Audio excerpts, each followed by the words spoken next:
Hi guys, this is Mr.Mealwormz. I'm gonna be teaching you how to keep red runners. As you can see, we got some good size, some nice mediums. Let's start off with some basic questions. Do these guys climb? You can see I just kept them in a plastic enclosure. They don't climb at all. They don't jump, they don't smell. It's pretty easy. The reason why I keep red runners is the nutritional level is pretty much the same as crickets. They don't have as many issues as if you're keeping crickets. Crickets they are a bit more sensitive as compared to these guys. They do make some noise when they grow up. They do jump, of course, and they tend to sometimes die off suddenly, and I think that's because they're just sensitive to temperatures and food and stuff like that. Well, with red runners, you don't get any of that. Red runners are super hardy. They don't die that easy, especially when they're kept in a good enclosure, which I'll show later in the video. They don't make noise, they don't smell, they don't jump, they don't bite, and the best part is, even if they do escape, they'll die in this environment, especially in the UAE. They don't survive, they will die. It's too hot, and if they escape in the home, the air conditioners, they will just suck the life out of them because it's just not for them. They don't like this environment. They will die even in home or outside.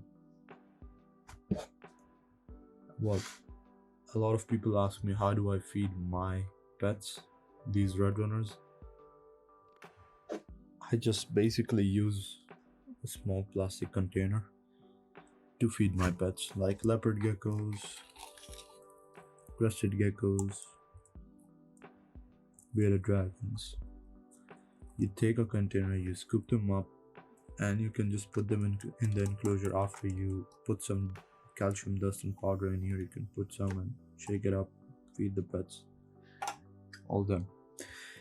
So as for smaller pets, like if I'm keeping a scorpion or a tarantula or a mantis, anything like that, you can just take a smaller plastic container. You can choose whatever you want. You can pick them up using this, just like that, and you can feed them, and that's it. You don't touch them, you don't do anything. It's pretty simple. Whenever you receive red runners, I tend to open the package in a bigger container, just like this. I open it up and dump everything in here. Now what's next? How do you keep them? How do you store them for pets? Well, I use a plastic container just like this. Not something too big, not something too small. I make sure that the container top has holes. I make sure that there are some holes over here.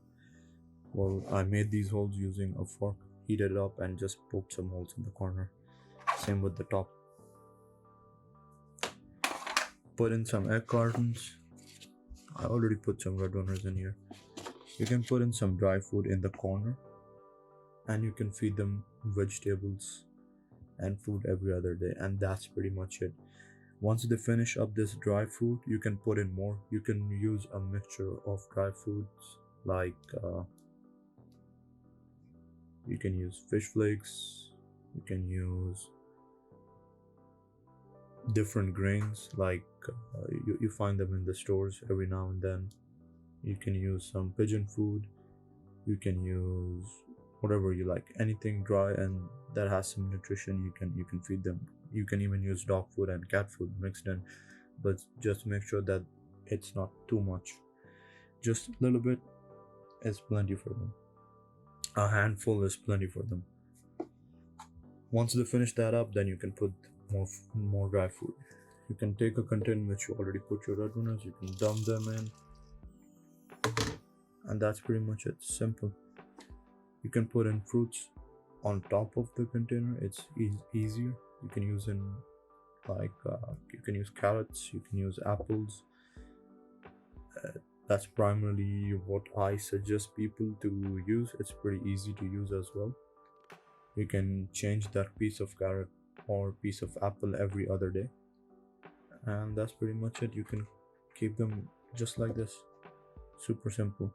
And whenever you want to feed, just use another plastic container like that. You pick up one of the egg trays, you transfer it over here, you shake it a little bit, and the red runners fall off. Now you can take a plastic container, scoop them up, you're good to go.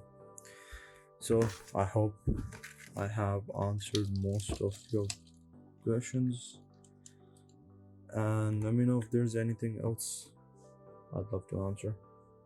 Have a good day. I'll see you in the next video.